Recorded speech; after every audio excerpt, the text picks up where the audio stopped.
2013 में भारतीय जनता पार्टी ने जिस तरह से लोगों को भ्रमित करने का काम किया, लोगों को बहकाने का काम किया, चाहे महंगाई की बात हो, चाहे भाई भाई को बांटने की बात हो, आज जितने वादे उन्होंने किए थे, चाहे युवाओं को रोजगार देने की बात हो, चाहे किसानों की आय को दुगनी करने की बात हो, चाहे महंगाई कम करने की बात हो, आज वो हर मामले में फेल हैं।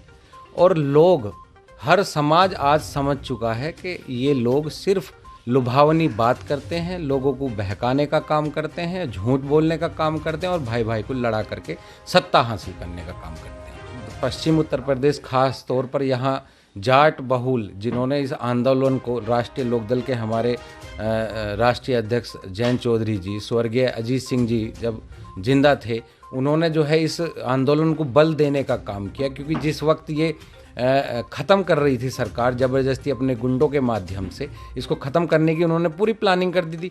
तो चौधरी अजीत सिंह ने पर्सनली, चौधरी साहब ने इसको डील किया, अपने लोगों को वहाँ भेज करके टिकैत जी के हाथों को मजबूत करने का काम किया। और उस दिन से और अब तक इन तीन काले कानून को वापस लेने तक राष्ट्रीय लोकदल का एक एक कार्यकर्ता, एक एक नेता इस आंदोलन से जुड़ा रहा। और सबको ये आज मालूम है कि अगर ये जीत हुई है, तीन कानून ये जो रद्द हुए हैं, सरकार मजबूर की है, तो ये राष्ट्रीय लोकदल का इसमें एक विशेष अहम रोल रहा है। 4 महीने पहले चौधरी जयंत जी ने अपना चुनावी घोषणा पत्र लखनऊ के अंदर जारी कर दिया और उसका प्रचार हम क्षेत्र में सब जगह करने का काम कर रहे हैं। उन्होंने उसमें 22 घोषणाएं करी हैं। नमस्कार जी दोस्तों, स्वागत आप सबका बेबाक न्यूज़ 24 के फेसबुक और यूट्यूब चैनल पर।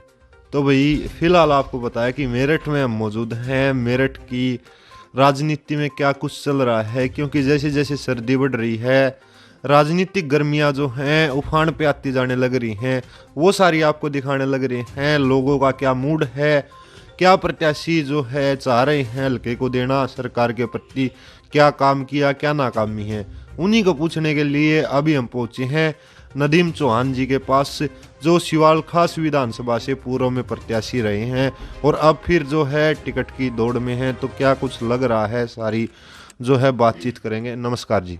नमस्कार। ठीक हो नदीम जी? जी बहुत बढ़िया। तो सर, पहले तो ये बताओ कि सरकार के जो 5 साल गए हैं कैसे लगे आपको? देखिए, बात 5 साल की नहीं है, बात है 2013 से। 2013 में भारतीय जनता पार्टी ने जिस तरह से लोगों को भ्रमित करने का काम किया, लोगों को बहकाने का काम किया, चाहे महंगाई की बात हो, चाहे भाई भाई को बांटने की बात हो, आज जितने वादे उन्होंने किए थे, चाहे युवाओं को रोजगार देने की बात हो, चाहे किसानों की आय को दुगनी करने की बात हो, चाहे महंगाई कम करने की बात हो, आज वो हर मामले में फेल हैं।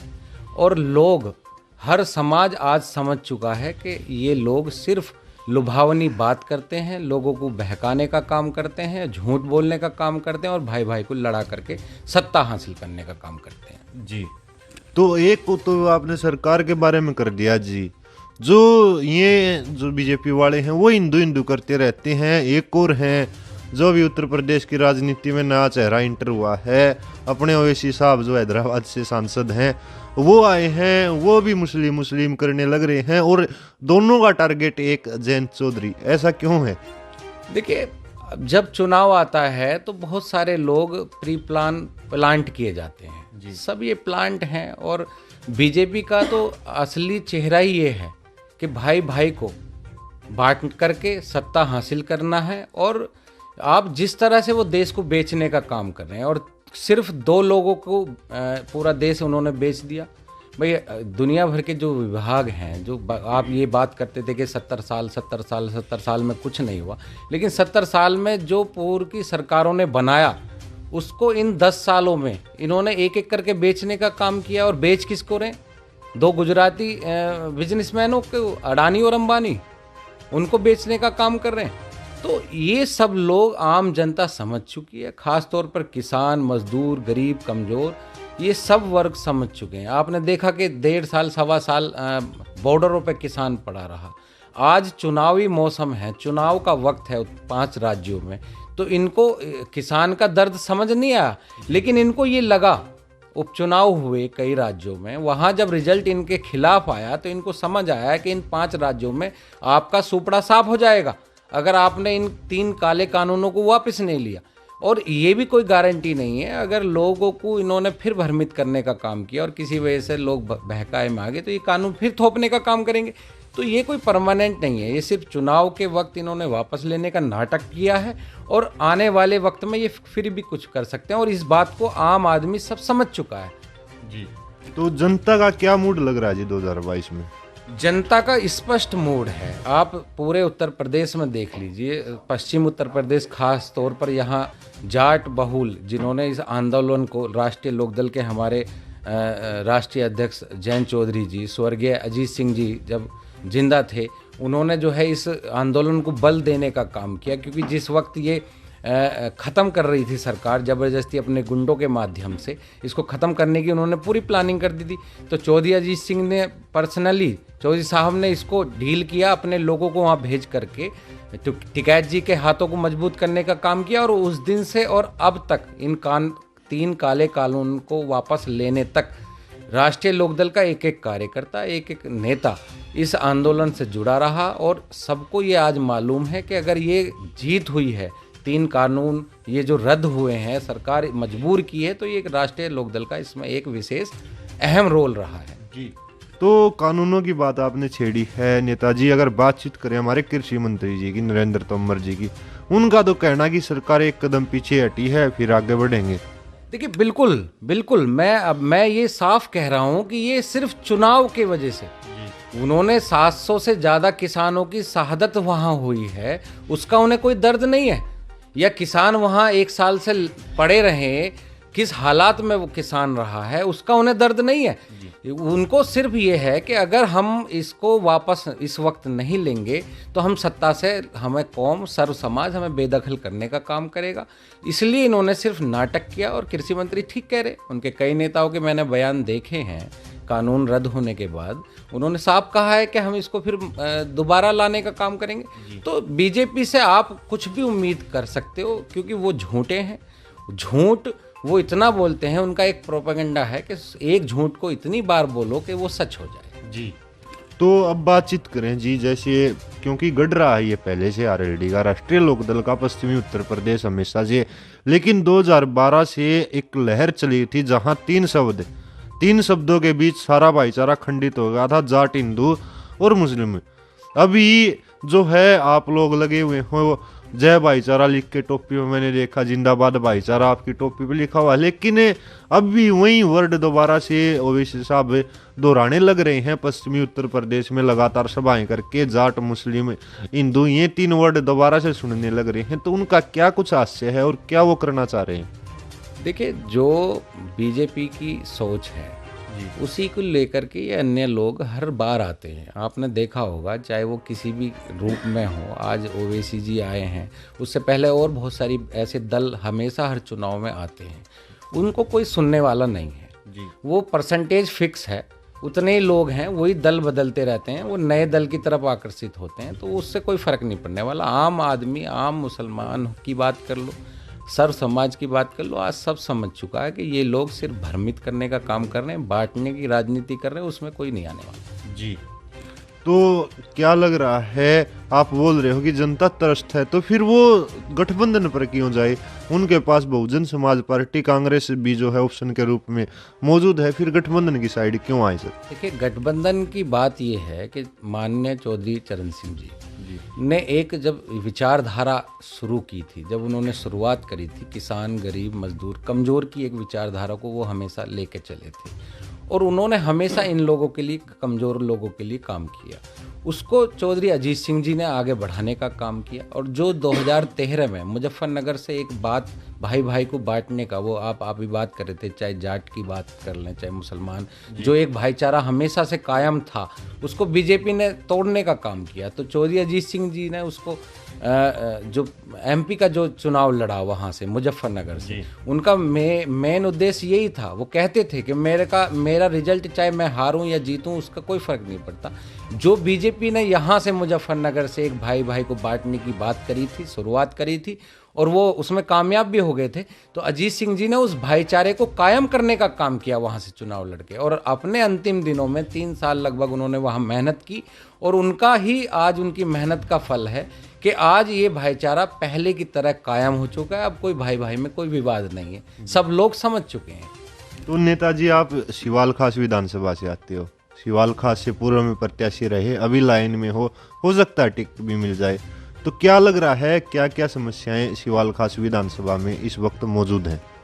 देखिए, सिवाल खास विधानसभा की मुख्य समस्याएं तो एक पानी की निकासी है। अब मान लो प्रॉपर हम कस्बे की बात करें, वहाँ पानी बरसात होती है तो पानी का प्रॉपर निकासी नहीं, नहर में पानी वो बंद कर दिया गया, पहले नहरों में पानी जाता था। तो बहुत सारी समस्याएं हैं, नाली खड़ंजा सड़क की समस्याएं हैं। स्कूल अभी बहुत सारे स्कूल पिछली सरकारों ने दिए थे, इन सरकार ने 5 साल में उनको पूरा करने का काम नहीं किया, वो एज इट इज पड़े हैं, उनका निर्माण कराना है। तो शिक्षा, स्वास्थ्य और ये सब महन चीज़ें हैं जिनको हम लोग राष्ट्रीय लोकदल की जैसे सरकार बनेगी, इस गठबंधन की सरकार बनेगी, हम लोग करने का काम करेंगे जी। तो अभी बातचीत करें जी, आप तो पूर्व में प्रत्याशी रहे हो, लेकिन अब की बार लाइन में आप देख रहे होगे बहुत सारे चेहरे हैं, फिर राष्ट्रीय लोकदल या गठबंधन ने नदीम चौहान को ही क्यों वो टिकट दे?